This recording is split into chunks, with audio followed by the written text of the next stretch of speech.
नमस्कार जी। मैं ब्रह्मनाथ, चैनल का नाम अदृश्य तंत्र। मेरी शक्ति, गुरु की भक्ति।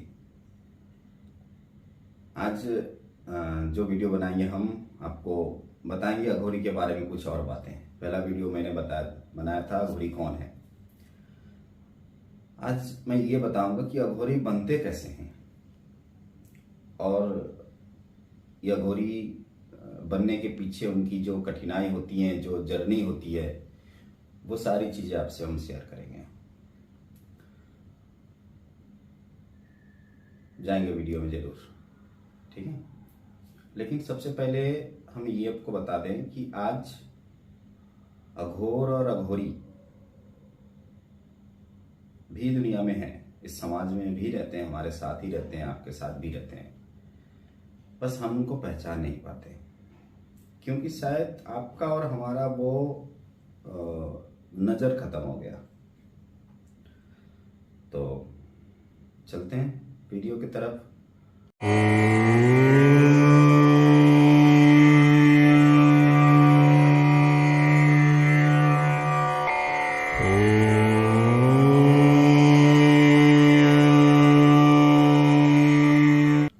बात करते हैं कि अघोरी बनते कैसे हैं। देखिए, अघोरी शुरुआत नहीं है और लास्ट डेस्टिनेशन भी नहीं है, यानी कि उनका लक्ष्य ये लास्ट नहीं होता। अघोरी के बाद आता है परमहंस। तो अघोरी कोई ऐसा पथ, ऐसा मार्ग नहीं होता। अघोरी एक जगह होता है, एक डेस्टिनेशन, जहां पर साधक पहुंचना चाहते हैं। तो पहुंचने के लिए रास्ते में जो जर्नी आते हैं वो हम आपसे शेयर करेंगे।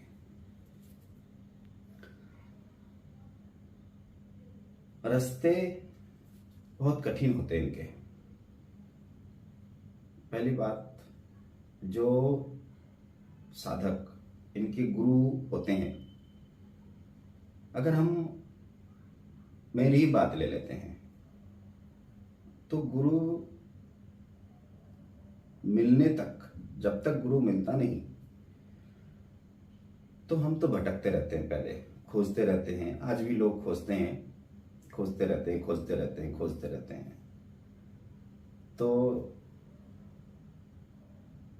कभी हमें गुरु की प्राप्त होती है, मतलब गुरु मिलते हैं हमसे, या फिर वे हमको चयन करते हैं, हम उनको चयन करते हैं, दोनों तरफ से होता है। तो यहाँ पर बात यह है कि हम अगर उनको, ये गुरु हमको मिल गई तो क्या हम अघोर बन गए? नहीं जी, गुरु मिल गया और तुरंत हम अघोर बन गए, ऐसा नहीं होगा, ऐसा नहीं। यहां से शुरू होती है अघोर का जर्नी। गुरु नहीं मिला था तो वहां तक का जर्नी अलग था। हम अपने हिसाब से जीते थे, गुरु खोजते थे, कभी किसी को पूछते थे, कभी इधर उधर भटकते थे, शायद गुरु मिले। तो गुरु मिलने के बाद यहां से होती है उनकी जर्नी। गुरु से साक्षात तो हुआ, लेकिन गुरु तब तक मंत्र नहीं देते या वे रास्ते नहीं बताते जिन रास्ते से चल के हमें अघोर को प्राप्त होता है, ठीक है। तो इसके लिए काफी कठिनाई का सामना करना पड़ता है। बहुत मुश्किलें, कठिनाई रास्ते हमें जर्नी करनी पड़ती है। जैसे गुरु की सेवा, ये तो मैं ये नहीं कहूंगा कि ये कठिन कार्य है, ये होनी चाहिए, लेकिन इस सेवा में बहुत सारी कठिनाई आती हैं। जैसे गुरु के साथ चलना, कभी वे पहाड़ पे, कभी जंगल पे, कभी शमशान घाट पे, कभी नदी पे, कभी कहीं पे, कभी कहीं पे, वे अपने साथ हमको लेके चलते हैं और हम चलते रहते हैं उनके साथ। और इस दौरान बहुत सारी कठिनाई आती है, जैसे रहना, खाना, पीना, सोना, पहनना, ऐसे बहुत सारी कठिनाई आती है। अगर इसके बाद हम सफल होते हैं, अगर इसके बाद हम सफल होते हैं तो हमें मंत्र मिलती है, जिसको हम गुरु मंत्र या बीज मंत्र कहते हैं, हमें मंत्र मिलती है। तो यहां से शुरू होती है हमारी जर्नी एक और तरीके से, मतलब अघोर की जर्नी, हमारी तो नहीं कहेंगे, लेकिन अघोर की जर्नी यहां से एक और मोड़ लेती है। कैसा मोड़ है वो? पहले गुरु ये बताते हैं कि पहले प्रकृति को समझो, मतलब पहले माँ को समझो, ठीक है? गर्भधारिणी होती है, उनको समझने के लिए भी बहुत सारे ऐसे कठिन से कठिन साधनाएं और कठिन रास्तों से गुजरना पड़ता है। बहुत सारे जीवन का नियम होते हैं उस टाइम, बहुत नियम वो टाइम होता है जब हम माँ को समझना चाहते हैं, ठीक है? तो इतना आसान नहीं होता, वो चलता रहता है जीवन में। धीरे धीरे करके हम, यानी कि जो साधक वो अघोर डेस्टिनेशन तक पहुंचना चाहता है, तो वे धीरे धीरे करके इस जर्नी को वो चलते रहते हैं, ठीक है? चलते चलते एक दिन उन्हें ये ज्ञात होता है कि प्रकृति का हर नारी, प्रकृति ने बनाया जो भी है सिस्टम, नर नारी पुरुष महिला, ये सिर्फ शरीर है और कुछ नहीं है, ठीक है? अब यहां से एक और जर्नी शुरू होती है, यहां से एक और जर्नी शुरू होती है जब हम ये समझने लगते हैं, मतलब जब हम साधक ये समझने लगते हैं कि हम शिव को प्राप्त करना चाहते हैं। तब तक हम नेचर को उतना समझ नहीं पाते हैं, इतना ही समझते हैं कि वे हमारी माँ है। अब माँ का सिंबल कुछ भी हो सकता है, काली, तारा, दुर्गा, या खुद का गर्भधारिणी, ऐसे कुछ भी हो सकता है। तो जैसे जैसे हम समझने लगते हैं प्रकृति को, वैसे वैसे हम खुद को जानने लगते हैं, ठीक है? अब यहाँ पर जर्नी थोड़ा मोड़ और आता है, एक और मोड़ आता है जब एक साधक का मन में ये इच्छा जागती है कि हम स्वयंभू बनना चाहते हैं या स्वयंभू को प्राप्त होना चाहते हैं, मतलब शिव को प्राप्त होना चाहते हैं। तो अगर नेचर का साधना पर हम थोड़ा बहुत सफल होते हैं, थोड़ा बहुत का मतलब ये है कि जब तक साधक शिव नहीं बनेगा तब तक ये प्रकृति को समझना मुश्किल है। तो गुरु फिर हमें एक और जर्नी पे लेके जाते हैं, जिसका नाम है, जिसका अंतिम डेस्टिनेशन है परमहंस, और उसका पहले का डेस्टिनेशन है अघोर। यहाँ पर बहुत सारी बातें होती है। यहाँ पर आते आते इन जो साधक होते हैं उनके मन से सब कुछ निकलता जाता है, स्त्री पुरुष, खाना पीना, लेना देना, उठना बैठना, हाँ ना, चाहना पाना, ये खत्म होने लगता है। धीरे धीरे धीरे धीरे धीरे धीरे ये खत्म होने लगता है। लेकिन यूं ही खत्म नहीं होता है, इसके पीछे का दो चीजें होती है, एक उनकी साधना और दूसरी गुरु की कृपा। साधना के लिए वे मसान चुनते हैं, फिर शमशान घाट, वे ऐसी जगह चुनते हैं साधना के लिए। इसके पीछे का रीजन ये है, बहुत सारे लोग इसके मिथ भी फैला के रखे हैं इसके पीछे। इसके पीछे का रीजन इतना ही है जितना मैं समझा हूं, कि वहां पे सब कुछ खत्म होता है और एक सच्चाई शुरू होती है। मतलब वो जो सच्चाई शुरू होती है वही सच्चाई है, और ये सारी चीजें झूठ है, मतलब नाटक जैसे लगने लगता है। तो मसान, अघोर उस मसान में इसलिए रहते हैं कि वो जो जर्नी है, मतलब नाटक से लेके सच तक का, रियलिटी तक का जो जर्नी है, उस बीच में वे रहते हैं। ठीक है, उस बीच में रहते हैं कि नाटक और रियलिटी, मतलब एक तो वो फेक जो झूठ नहीं है, जो जीवन होता है ना, चाना पाना लेना दाना, मैं तुम हाँ ना, ऐसे बहुत सारी चीजें, ठीक है, करना उठना बैठना, ऐसे बहुत सारी चीजें होती है जो वहां पर चलती है, मतलब जीवन काल में। फिर जीवन काल से आता है शमशान घाट, खत्म होता है वो पार्ट, फिर शमशान घाट। शमशान घाट में अघोर रहते हैं, और वहां से शुरू होती है सच्चाई की जर्नी, वहां से शुरू होती है फिर सच्चाई की जर्नी, इसीलिए वे मसान घाट में रहते हैं। ठीक है, फिर उसकी साधना, अपनी जो भी साधना, वो अघोर अपने अपने तरह तरह की साधना करते हैं। कभी मैं ये थोड़ा सा गुप्त रखना चाहूंगा, अपने अपने तरह से साधना करते हैं वे। ठीक है, जब वो शमशान घाट में साधना करते हैं तो कुछ जर्नी करने के बाद वे अजीब होते हैं, मतलब या तो वे पागल होते हैं या फिर बच्चे होते हैं, ऐसे हो जाते हैं। ठीक है, कभी भी हंसते हैं, कभी भी रोते हैं, कभी भी क्रोध हो जाते हैं, कभी भी शांत हो जाते हैं। ना कुछ खाने का ठिकाना, ना रहने का ठिकाना, कुछ भी मिले खा लेते हैं, कहीं पर भी सो जाते हैं, कोई मतलब नहीं खड़ा होता,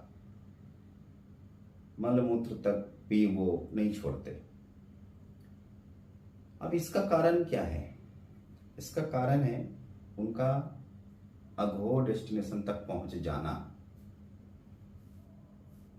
अघोर डेस्टिनेशन तक जैसे ही पहुंचते हैं, उनके अंदर एक फीलिंग्स आने लगता है जो कि बच्चा का होता है। आपने बच्चा देखा होगा ना, ऐसा बच्चा जिसके कोई बोध नहीं होते, सामाजिक बोध नहीं होते, होते ना ऐसे बच्चे।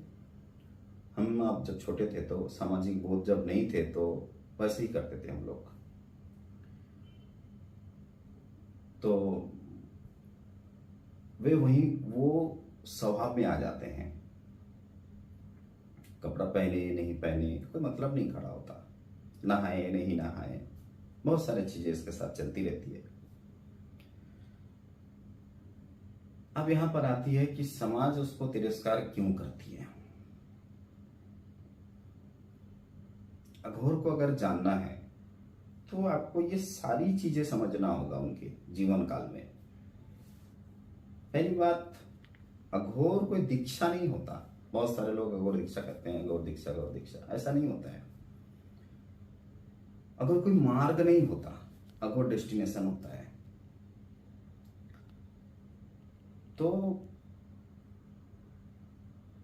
समाज के लोग वे ये कहते हैं कि वे शमशान घाट में रहते हैं, मतलब भूत प्रेत ऐसी साधनाएं करते होते हैं। नहीं, उनकी जरूरत नहीं पड़ती उनको। क्यों? क्योंकि वे तब तक खुद में भूतेश्वर बन जाते हैं, ठीक है, या फिर भूतनाथ बन जाते हैं, जो भी आप कह सकें। उनकी खाने का लालसा नहीं होती, मतलब कुछ राजसिक भोजन मिले, तामसिक भोजन मिले, तो ऐसा कुछ नियम नहीं बनाते वो, क्योंकि वे खुद में शंभु और खुद में प्रकृति हैं, ऐसे अवस्था में होते हैं वे। उसके बाद उनके अंदर लज्जा, घृणा, भय तीनों निकलता जाता है, क्योंकि ये सारी चीजें पहले ही पड़ाव वो कर चुके हैं। हम और आप उनको कोई शब्दों में बयान नहीं कर सकते। मैं जितना भी बता रहा हूं ना, शायद कम पड़े, शायद क्या कम ही पड़ेगा, तो उनको शब्दों में नहीं बयान कर सकते। उनकी कोई परिभाषा आपको बता के नहीं समझाया जा सकता। कि उनकी परिभाषा क्या होती है, कैसे उनके चरित्र होता है, कैसे। मैं ये सारी बातें आपको बताने का मेरा रीजन इतना ही है कि आप जो सोचते हैं उनके बारे में वो कहीं ना कहीं झूठ है। मैं इसका बता रहा हूं आपको। शमशान का रहने का कारण तो मैंने आपको बताया, और वे ऐसे क्यों करते रहते हैं, कपड़ा पहनते हैं नहीं पहनते हैं, उसका कारण भी मैंने बताया। बहुत सारे लोग उनसे घृणा इसलिए करते हैं कि वे गंदे टाइप के रहते हैं, मतलब बच्चे रहते हैं ना, बस मतलब धूल मिट्टी में ऐसे। तो अघोर भी ऐसे ही रहते हैं, धूल मिट्टी मल मूत्र सारी चीज से पड़े।